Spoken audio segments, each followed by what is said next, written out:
Guys, welcome back to my YouTube channel. It's me Sneha. അപ്പോൾ നമ്മുടെ ഇന്നത്തെ ഒരു വീഡിയോ വന്നിട്ട് നമ്മൾ കുറച്ച് ദിവസം മുൻപ് ഒരു Q&A വീഡിയോ ഇട്ടിട്ടുണ്ടായിരുന്നു. അപ്പോൾ ഞാൻ അതിൽ കുറച്ച് ക്വസ്റ്റ്യൻസ് എനിക്ക് മിസ്സായിട്ടുണ്ടായിരുന്നു, എഴുതി വെച്ചതിൽ അത് എടുക്കാൻ മറന്നുപോയി.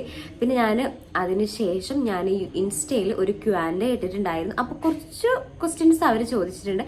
അപ്പോൾ ഞാൻ വിചാരിച്ചു രണ്ടും കൂടെ മിക്സ് ചെയ്തിട്ട് നമുക്കൊരു Q&A സെക്കൻഡ് പാർട്ട് എന്നുള്ള രീതിയിൽ ചെയ്താലോ എന്ന് വിചാരിച്ചു. അപ്പോൾ വീഡിയോയിലോട്ട് പോകുന്നതിന് മുമ്പായിട്ട് നമ്മുടെ ചാനൽ ആദ്യമായിട്ട് ആരെങ്കിലും കാണുന്നുണ്ടെങ്കിൽ ആ തൊട്ടടുത്തുള്ള സബ്സ്ക്രൈബ് എന്നുള്ളത് ഒന്ന് ക്ലിക്ക് ചെയ്തിട്ടേക്ക് കേട്ടോ. അതുപോലെ തന്നെ അടുത്തുള്ള ബെല്ലൈക്കണും കൂടെ ഒന്ന് എനാബിൾ ചെയ്ത് കഴിഞ്ഞാൽ ഞാൻ ഇടുന്ന വീഡിയോസ് നിങ്ങൾക്ക് അപ്പം തന്നെ നോട്ടിഫിക്കേഷൻ ആയിട്ട് കിട്ടുന്നതാണ്. ഓക്കെ, നമുക്ക് വീഡിയോയിലോട്ട് പോവാം. പിന്നെ ഒന്നാമത് പറയാനുള്ളത്, എനിക്ക് ജലദോഷം പിടിച്ചിരിക്കുകയാണ്, സൗണ്ട് കുറച്ച് കുറഞ്ഞിട്ടുണ്ടാവും, ഇടയ്ക്ക് കുറച്ച് തുമ്മൽ വരാൻ നല്ല ചാൻസ് ഉണ്ട്, അഡ്ജസ്റ്റ് ആക്കാം. ഓക്കെ, അപ്പോൾ ഫസ്റ്റ് ക്വസ്റ്റ്യൻ, കുറേ കോമൺ ക്വസ്റ്റ്യൻസ് വന്നിട്ടുണ്ട്. പ്ലേസ് എവിടെയാ, ഏജ് എത്രയാ, ചേച്ചി എന്താ ചെയ്യുന്നത് എന്നുള്ളത് ഞാനൊരു വീഡിയോ ആക്കിയിട്ട് തന്നെ ഇടുന്നതാണ്. അപ്പോൾ നമുക്ക് കുറച്ച് കോമൺ ക്വസ്റ്റ്യൻ ഒന്ന് ഫസ്റ്റ് ആൻസർ ചെയ്യാം. ഫസ്റ്റ് ചോദിച്ചിരിക്കുന്നത് എൻ്റെ പ്ലേസ് എവിടെയാണെന്നാണ്. ഞാൻ മലപ്പുറത്താണ്, മലപ്പുറത്ത് കീഴ്ശ്ശേരിയാണ് കേട്ടോ. കീഴ്ശ്ശേരി എവിടെയാണെന്ന് ചോദിച്ചാൽ മാങ്കാവാണ്. ഓക്കെ, ഒരു ക്വസ്റ്റ്യൻ വന്നിട്ടുണ്ട്, മാങ്കാവ് എവിടെയാണ്, ആ കടേൻ്റെ താഴെയുള്ള വീട്. ഓക്കെ, നമുക്ക് ഇതിലേക്ക് പോകാം. സുഖാണോ ചേച്ചി ചോദിച്ചിട്ടുണ്ട്. സുഖാണ്, ഇപ്പോൾ സുഖാണ് കേട്ടോ, വേറെ കുഴപ്പം കാര്യങ്ങളും ഒന്നുമില്ല. കടക്കാം. ക്വസ്റ്റ്യൻ വന്നിട്ട്, are you planning to visit Chennai? ഞാൻ കേരളം പോലും, ഞാൻ മലപ്പുറം പോലും ഞാൻ ഫുള്ള് കണ്ടിട്ടില്ല. നമുക്ക് നിലവിൽ അങ്ങനത്തെ പ്ലാൻ ഒന്നുമില്ല, കാരണം അതിനുള്ളൊരു സെറ്റപ്പ് ഒന്നും ഇപ്പം ആയിട്ടില്ല. പിന്നത്തെ ക്വസ്റ്റ്യൻ വന്നിട്ട്, where are you from, what is your hobby? എവിടെയാണെന്ന് ഞാൻ പറഞ്ഞു. എൻ്റെ ഹോബീസ് എന്ന് പറഞ്ഞാൽ മെയിനായിട്ട് ഉറങ്ങുക, ഫുഡ് കഴിക്കുക, റീൽസ് എടുക്കുക, അത്രേ ഉള്ളൂ. ഓക്കെ, അടുത്ത് ചോദിച്ച ക്വസ്റ്റ്യൻ വന്നിട്ട്, share your wallpaper, mobile wallpaper ചോദിച്ചിട്ടുണ്ട്. ഞാനിവിടെ കൊടുക്കാം കേട്ടോ, എൻ്റെ ഫോട്ടോ തന്നെയാണ്. നെക്സ്റ്റ് ക്വസ്റ്റ്യൻ, ഈ ഐഫോൺ ഗിവ് അവേ കൊടുക്കും. എടാ മോനെ, ഐഫോണിൻ്റെ EMI കൂടെ തീർന്നിട്ടില്ല, ഞാൻ തന്നെ ഇതൊരു വിധത്തിലാണ് വാങ്ങിയിട്ടുള്ളത്. സോ ഗിവ് അവേ കൊടുക്കുന്നില്ല. ഓക്കെ, ഒരു ഫ്രണ്ട്ലി പാർട്ട്ണർ ആവാൻ താല്പര്യമുണ്ടോ? Not interested. Next question, which brand mascara? First of all ഞാൻ മസ്കാര യൂസ് ചെയ്യാറില്ല. ഞാൻ ഐലൈനർ എടുത്തിട്ട് ഇങ്ങനെ ആക്കാറാണ് ചെയ്യാറ്. മസ്കാര പണ്ടൊക്കെ യൂസ് ചെയ്തിട്ടുണ്ടായിരുന്നു, ഇപ്പം എന്തോ എനിക്ക് എൻ്റെ കയ്യിലില്ല, പിന്നെ വാങ്ങാനും ഓർമ്മ ഉണ്ടാവില്ല. Next question, how you managing your life so easily? I can't even smile at any moment. Any advice with you? Okay, എങ്ങനെയാണ് ഇത്ര ഈസി ആയിട്ട് എൻ്റെ ലൈഫ് കൊണ്ടുപോകുന്നതെന്ന് ചോദിച്ചാൽ, എൻ്റെ ലൈഫ് അത്ര ഈസി അല്ലെങ്കിൽ അത്ര സ്മൂത്ത് അങ്ങനെയൊന്നുമല്ല. എല്ലാവരുടെ ലൈഫിലും ഉണ്ടാവും അത്യാവശ്യം പ്രശ്നവും കാര്യങ്ങളും ഒക്കെ. അത് നമ്മൾ ഒരുപാട് ടെൻസ്ഡായി അങ്ങനെയൊന്നും ഇരുന്നിട്ട് കാര്യമില്ല. വരാനുള്ളത് വരും, എവിടെ പോയാലും വരാനുള്ളതൊക്കെ നമുക്ക് തന്നെ വരും. സോ നമ്മൾ വരാനുള്ളതിനെ കുറിച്ച് ഓർത്തിട്ട് ഓവർ ടെൻഷനായിട്ടോ വന്നതിനെ കുറിച്ച് ആലോചിച്ചിട്ട് ഓവർ ടെൻഷനായിട്ടോ ഒന്നും കാര്യമില്ല. എല്ലാത്തിനും അതിൻ്റേതായ ഒരു ഒരു ടൈമുണ്ട്. അപ്പോൾ ആ ടൈമിനനുസരിച്ച് എല്ലാം സെറ്റ് ആയിക്കോളും. സോ ഞാൻ അങ്ങനെയൊക്കെ വിചാരിക്കാറല്ലാതെ ഓവറായിട്ട് ടെൻഷൻ അടിച്ചിരിക്കുകയും അങ്ങനെയൊന്നും ചെയ്യാറില്ല.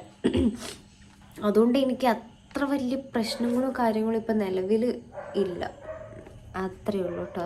അഡ്വൈസ് എന്ന് പറഞ്ഞാൽ ഇതന്നെ, നമ്മൾ ഒരു കാര്യത്തെക്കുറിച്ച് ആലോചിച്ചിട്ട് ഒരുപാട് ടെൻഷനായി നിൽക്കുകയാണെങ്കിൽ, അയ്യോ എനിക്ക് ഫ്യൂച്ചറിൽ അങ്ങനെയോ ഇങ്ങനെയോ, അല്ലെങ്കിൽ ഫ്യൂച്ചറിൽ അങ്ങനെ സെറ്റിൽഡ് ആവാൻ കഴിയില്ലേ, അങ്ങനെയൊക്കെ ആലോചിച്ചിട്ട് ടെൻഷൻ അടിക്കേണ്ട ആവശ്യമില്ല. ഞാനും ഇതേപോലെ നല്ല ടെൻഷനായിട്ടുള്ള ഒരാളാണ്. പക്ഷെ ഇപ്പോൾ റീസെൻ്റ്ലി ഞാൻ കുറച്ചൊന്ന് എന്താ പറയുക, അത് നമുക്ക് മനസ്സിലായി ടെൻഷൻ അടിച്ചിട്ട് കാര്യമില്ല, അതുകൊണ്ട് പിന്നെ ടെൻഷൻ അടിക്കാറില്ല. Okay, how you feel after getting followers? എനിക്ക് ഇഷ്ടപ്പെട്ട ക്വസ്റ്റ്യൻ ഇത്. എനിക്ക് എന്താ പറയുക, ഇതെനിക്ക് പറയാൻ ഭയങ്കര ഇൻട്രസ്റ്റ്. കാരണം എന്താണെന്ന് വെച്ചാൽ, ഞാൻ ഒരു വീഡിയോ കാരണം എന്താണെന്ന് വെച്ചാൽ 8000 അങ്ങനെ നിന്നിട്ടുള്ള ഒരു ഫോളോവേഴ്സ് ഒരു ഇൻസ്റ്റഗ്രാമായിരുന്നു എൻ്റെത്. 8000 തന്നെ. എത്ര കാലം 8000 ആയിട്ടുണ്ടറിയോ? എനിക്ക് തോന്നുന്നുണ്ട് 6 മാസം സംതിങ് 8000 ആയിട്ടുണ്ട്. പെട്ടെന്ന് ഞാൻ ജനുവരിയിലൊക്കെ വീഡിയോ ഇട്ട് തുടങ്ങിയപ്പോൾ എനിക്ക് പെട്ടെന്ന് ഫോളോവേഴ്സ് കയറാൻ തുടങ്ങി. ഓരോ ഫോളോവേഴ്സ് കയറുമ്പോഴും എനിക്ക് ഭയങ്കര സന്തോഷം. അങ്ങനെ ഇപ്പോൾ എനിക്ക് 87 സംതിങ്. കറണ്ട് പോയി ഗൈസ്, കറണ്ട് പോയി. കുഴപ്പമില്ല, നമുക്ക് കണ്ടിന്യൂ ചെയ്യാം അല്ലേ. എന്തെങ്കിലുമായിട്ട് വെച്ചിട്ട് നമുക്ക് അഡ്ജസ്റ്റ് ചെയ്യാം. അങ്ങനെ എനിക്ക് ഓരോ ഫോളോവേഴ്സ് കൂടുമ്പോഴും എനിക്ക് ഭയങ്കര സന്തോഷമായിരുന്നു. ഞാൻ എപ്പോഴും ചെക്ക് ചെയ്യാറുണ്ടായിരുന്നു എത്ര ഫോളോവേഴ്സ് കൂടി. അതിൻ്റെ ഇടയിൽ കുറേയും ചെയ്യായിരുന്നുണ്ട്, അതിന് ഞാൻ എല്ലാം ശ്രദ്ധിക്കില്ല. കുറച്ചായിട്ട് പിന്നെ നമ്മൾ വല്ല ശ്രദ്ധിക്കില്ല, കാരണം ഇപ്പോൾ കുറച്ച് കുറയാണ്, അതുകൊണ്ട് അത് വല്ല ശ്രദ്ധിക്കലില്ല. Authorities okay. മോർണിംഗ് എത്ര മണിക്ക് എണീക്കും? Very good question.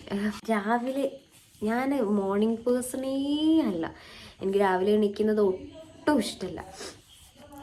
ഞാൻ എപ്പോഴും എണീക്കുന്നതെന്ന് വെച്ചാൽ എനിക്ക് 9:30 ഞാൻ വീട്ടിൽ നിന്ന് ഇറങ്ങാറ്. അമ്മേൻ്റെ കൂടെയാണ് ഞാൻ അധികം പോവാറ്. അല്ലെങ്കിൽ ചിലപ്പോൾ 9:45 10 മണി ആ ഒരു റേഞ്ച് ആവും, ആ ഒരു ടൈം ആവും. അപ്പോൾ ഞാൻ അധികം എണീക്കൽ 8:45 9 മണി. ഒരു ദിവസം ഞാൻ 9:30 ആയിട്ടുണ്ട്. എനിക്ക് രാവിലെ എണീക്കാനേ പറ്റില്ല ഗൈസ്, അത് ഭയങ്കര റിസ്ക്കാണ്. ഞാൻ വല്ലപ്പോഴാണ് ഒരു 8 മണിക്കൊക്കെ എണീറ്റു. അത് മോർണിംഗ് പേഴ്സൺ അല്ല, ഞാൻ ഒട്ടുമല്ല. അടുത്ത ക്വസ്റ്റ്യൻ വന്നിട്ട് എൻ്റെ ഈ ഭൂമിയിൽ ലാസ്റ്റ് ഡേ ഞാൻ എങ്ങനെ സ്പെൻഡ് ചെയ്യുന്നു അത് ചോദിച്ചാൽ, ഞാൻ എനിക്ക് ഇഷ്ടപ്പെട്ട കുറേ ഫുഡ് ഞാൻ ഓർഡർ ചെയ്തിട്ട് ഫുഡ് കഴിക്കും. എന്നിട്ട് നമുക്ക് ഭയങ്കര ഫേവറേറ്റ് ആയിട്ടുള്ള കുറച്ച് ആൾക്കാരെ കണ്ട് സംസാരിക്കും, അവരുമായിട്ട് സ്പെൻഡ് ചെയ്യും, ഫുഡ് കഴിക്കും, ഇഷ്ടപ്പെട്ട സ്ഥലത്ത് പോകും. അത്രേ ചെയ്യുള്ളൂ. അതിന് ധാരാളം. എനിക്കെന്തെങ്കിലും do you have a favourite memory ചോദിച്ചിട്ടുണ്ട്. മെമ്മറി ഒരുപാടുണ്ട്. അതായത് ഇപ്പോൾ ഞാൻ ഫോൺ എടുത്തത് എനിക്ക് മറക്കാൻ പറ്റാത്തൊരു കാര്യമാണ്. കാരണം ഒട്ടും ഞാൻ വിചാരിച്ചതല്ല ഞാൻ ഈ ഒരു ടൈമിൽ ഫോൺ ഞാൻ എടുക്കുന്നുള്ളത്. അത് ഞാൻ ആഗ്രഹിച്ചത് തന്നെ എടുക്കുന്നുള്ളത് ഞാൻ ഒട്ടും എക്സ്പെക്റ്റ് ചെയ്തിട്ടില്ലായിരുന്നു. സോ അതെനിക്ക് ഭയങ്കര ഒരു മെമ്മറിയാണ്. പിന്നെ ഒരുപാടുണ്ട്. ഇപ്പോൾ എന്താ പറയുക, ചാരു ഉണ്ടായത് അത് ഭയങ്കര ഭയങ്കര മെമ്മറിയാണ്. ചാരുവിൻ്റെ ഓരോ വളർച്ചയും, കാരണം അവൾ കുറേ ഇവിടെ നിന്നിട്ടുണ്ട്. അപ്പോൾ അത് നമുക്ക് കുറച്ച് സ്പെഷ്യലാണ്. പിന്നെ അതേമാതിരി ഇപ്പോൾ അമ്പുടുവിനെ ഞങ്ങൾ ഭയങ്കര വെയിറ്റ് ചെയ്ത് നിന്നിട്ടുണ്ടായതാണ്. കാരണം എന്താ വെച്ചാൽ ചേച്ചിക്ക് 9 വർഷങ്ങൾക്ക് ശേഷം ഉണ്ടാവുകയാണ്. അബിൻ്റെയും ഉണ്ടായി കഴിഞ്ഞിട്ട് 9 വർഷങ്ങൾക്ക് ശേഷമാണ് അമ്പുടും ഉണ്ടാകുന്നത്. അപ്പോൾ അത് ഞങ്ങൾക്ക് ഭയങ്കര സ്പെഷ്യലായിട്ടുള്ളായിരുന്നു. പിന്നെ അബീൻ്റെയും ദീയൻ്റെയും ആണെന്നുണ്ടെങ്കിൽ എനിക്ക് അത്ര ഓർമ്മയില്ല, കാരണം ഞാനന്ന് 4ലോ 5ലോ പഠിക്കുന്ന സമയമാണ്. അപ്പോൾ എനിക്ക് അവരുണ്ടായത് ഓർമ്മയുണ്ട്, പക്ഷെ എനിക്കത് അത്ര രീതിയിൽ ഞാനങ്ങോട്ട് എൻജോയ് ചെയ്തില്ല എന്ന് തോന്നുന്നു. എനിക്കറിയില്ല. എന്തായാലും അതും എനിക്ക് സ്പെഷ്യലാണ്. അത് സ്പെഷ്യൽ അല്ല എന്നല്ലോട്ട് പറയുന്നത്. അപ്പോൾ പിന്നെ ഇപ്പോൾ സ്പെഷ്യലായിട്ടിപ്പോൾ സ്പെഷ്യലല്ല, ഫേവറേറ്റ് ആയിട്ട് ഇപ്പോൾ എന്തെങ്കിലും മെമ്മറി ഉണ്ടോ എന്ന് ചോദിച്ചാൽ ഇത്രയൊക്കെ തന്നെയുള്ളൂ. നെക്സ്റ്റ് ക്വസ്റ്റ്യൻ വന്നിട്ട് കോഫി ഓർ ടീ. ഞാനങ്ങനെ കോഫി ഓർ ടീ, എനിക്ക് അങ്ങനെ രണ്ടും വലിയ ഇഷ്ടമൊന്നുമില്ല. ഞാൻ അത് അഡിക്റ്റഡ് ആയിട്ടുള്ള ആളൊന്നുമല്ല. കിട്ടിയാൽ കുടിക്കും, അത്രയേ ഉള്ളൂ. എനിക്കത് വേണം എന്നുള്ളൊരു അങ്ങനെയൊന്നുമില്ല. പണ്ട് നല്ല ഇഷ്ടമായിരുന്നു ചായയും കാപ്പിയൊക്കെ, പക്ഷെ ഇപ്പം എനിക്കത് വലിയ ഇഷ്ടമൊന്നുമില്ല. അതുകൊണ്ട് രണ്ടും പറയുന്നില്ല, രണ്ടും ഇഷ്ടമാണ്, രണ്ടും വലിയ രീതിയിൽ ഇഷ്ടമൊന്നുമില്ല. Okay. Your all time favourite food. എൻ്റെ ഫുഡ് എന്ന് പറഞ്ഞാൽ ആദ്യമൊക്കെ എനിക്ക് ബിരിയാണി ഭയങ്കര ഇഷ്ടമായിരുന്നു. ഇപ്പോഴും എനിക്ക് ഭയങ്കര ഇഷ്ടമാണ്. One of the favourite food എന്ന് പറഞ്ഞാൽ ബിരിയാണിയാണ്. പിന്നെ എനിക്ക് ഷവായ. ഇപ്പം കുറേ ഉണ്ട് ഗൈസ്. ഷവായ, അൽഫാം, മന്തി, ഫ്രൈഡ് റൈസ് എനിക്ക് വലിയ ഇഷ്ടമില്ല. അങ്ങനത്തെ കുറച്ച് ചിക്കൻ ഐറ്റംസ് എല്ലാം എനിക്കിഷ്ടമാണ്. പിന്നെ ജ്യൂസ്, എനിക്ക് എല്ലാം ഇഷ്ടമാണ് ഗൈസ്. എൻ്റെ ഫേവറേറ്റ് എല്ലാം എൻ്റെ ഫേവറേറ്റാണ്. ഓക്കെ. ഐഫോൺ വാങ്ങിയ പേജ് ഒന്ന് പറയുമോ? ഞാൻ പറയട്ടെ. ഞാൻ നെക്സ്റ്റ്ലെ മഞ്ചേരി എന്ന് പറഞ്ഞിട്ടുള്ളൊരു ഷോപ്പിൽ നിന്നാണ് ഞാൻ വാങ്ങിയിട്ടുള്ളത്. അവർക്ക് ഇൻസ്റ്റഗ്രാം പേജ് ഉണ്ട്. ഞാൻ പേജ് ഇവിടെ കൊടുക്കാം കേട്ടോ, ഡോണ്ട് വറി. നെക്സ്റ്റ് ക്വസ്റ്റ്യൻ, ലൈഫിൽ ഇതുവരെ നേരിട്ട ബിഗ് പ്രോബ്ലം എന്താ പ്രോബ്ലം? ഞാനൊരു കാര്യം പറയട്ടെ. നമ്മളിപ്പോൾ പണ്ടുണ്ടല്ലോ, ഞാനിപ്പോൾ മെച്യൂർഡ് ആയെന്നല്ല, എന്നാലും ഇത്രയും മെച്യൂർഡ് ആവാത്ത ടൈമിൽ, കുറച്ച് മുന്നേ ടൈമിൽ ചെയ്യുന്നതെല്ലാം എനിക്ക് പ്രശ്നമായിട്ട് എനിക്ക് ഫീൽ ചെയ്യാറുണ്ടായിരുന്നു. ഒരു മുട്ടായി കിട്ടിയില്ലെങ്കിൽ അയ്യോ ഇത് പ്രശ്നം, അങ്ങനെയൊക്കെ വിചാരിച്ചിരിക്കുന്ന സമയം ഉണ്ടായിരുന്നു. പക്ഷേ ഇപ്പം അങ്ങനെയൊന്നും വിചാരിക്കുന്നില്ല. അതുകൊണ്ട് ഭയങ്കരമായിട്ട് നേരിട്ട പ്രശ്നം എന്താണെന്ന് ചോദിച്ചാൽ അങ്ങനത്തെ പ്രശ്നമൊന്നും ഇപ്പോൾ ഇതുവരെ നിലവിലുണ്ടായിട്ടില്ല. ജീവിതം തുടങ്ങിയിട്ടല്ലേ ഉള്ളൂ guys. Okay okay. Malayalam read ചെയ്യാൻ അറിയില്ല, ട്രാൻസ്ലേറ്റ് പ്ലീസ്. വീണ്ടും കറണ്ട് പോയി.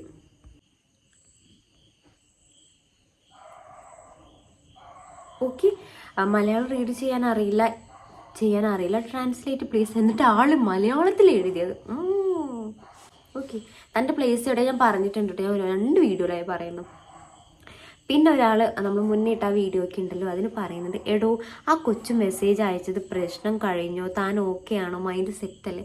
എൻ്റെ സെറ്റാണ് കേട്ടോ. കുറേ പേരിങ്ങനെ ചോദിച്ചിട്ടുണ്ടായിരുന്നു, എനിക്ക് ഭയങ്കര സന്തോഷമായി. അത് ഞാൻ അന്ന് തന്നെ ഓക്കെയാണ്. പിന്നെ കുറച്ച് ആൾക്കാരെങ്കിലും ശ്രദ്ധിച്ചോട്ടെ എന്ന് വിചാരിച്ചിട്ടാണ് ഒരു വീഡിയോ തന്നെ ഇട്ടത്. നെക്സ്റ്റ് ക്വസ്റ്റ്യൻ, നിങ്ങൾ തമിഴ് ഓർ മലയാളി? പക്കാ മലയാളിയാടാ, പക്കാ മലയാളിയാ. ഓക്കെ, നെക്സ്റ്റ് ക്വസ്റ്റ്യൻ, എന്താ വർത്താനം? നല്ല വർത്താനം. വീട് ഞാൻ പറഞ്ഞിട്ടുണ്ട്, എവിടെയാണ് വർക്ക് ചെയ്യുന്നതെന്ന് ഞാൻ ഒരു വീഡിയോ ആക്കിയിട്ട് തന്നെ ഞാൻ അതിലിട്ട്. യു ലുക്കാണോ അല്ലേ? ഞാൻ ലുക്കാണോ അല്ലേ? ഞാൻ ഭയങ്കര സ്പെഷ്യലായിട്ടുള്ള ഒരാളാണ് എനിക്ക് എന്നെ ഭയങ്കര ഇഷ്ടമാണ്. നെക്സ്റ്റ് ക്വസ്റ്റ്യൻ, ഹേ പ്രഭു, ഞാൻ എന്തോരം മെസ്സേജസ് ഇൻബോക്സിൽ അയക്കണം, ഒരു റിപ്ലൈ പോലും ഇല്ലല്ലോടാ. ഫസ്റ്റ് ഓഫ് ഓൾ ഞാൻ ചിറ്റ് ചാറ്റിന് നിൽക്കുന്ന ഒരാളല്ലേ, എനിക്കത് അതിനോട് വലിയ താല്പര്യമില്ല. നമ്മൾ വല്ല കൊളാബോ കുറച്ച് അർജൻറ്റ് മെസ്സേജസ് മാത്രമേ ഞാൻ അക്സെപ്റ്റ് ചെയ്യാറുള്ളൂ, അല്ലെങ്കിൽ നമുക്കത് ചെറിയ രീതിയിൽ ബുദ്ധിമുട്ടാവും. നെക്സ്റ്റ് ക്വസ്റ്റ്യൻ, വയസ്സ് കൂടും തോറും ലുക്ക് കൂടുന്നതിൻ്റെ സീക്രട്ട് എന്താ? എനിക്ക് അത്ര വയസ്സായിട്ടൊന്നും ഇല്ല ഗൈസ്, ഞാൻ ചെറിയ കുട്ടിയാണ്. സീക്രട്ടൊന്നുമില്ല, നമ്മളിങ്ങനെ പുട്ടിയും മറ്റതൊക്കെ ഇട്ട് നടക്കുന്നു, അത്ര തന്നെ ഉള്ളൂ. ചേച്ചി സെലിബ്രിറ്റി ആയതെങ്ങനെ?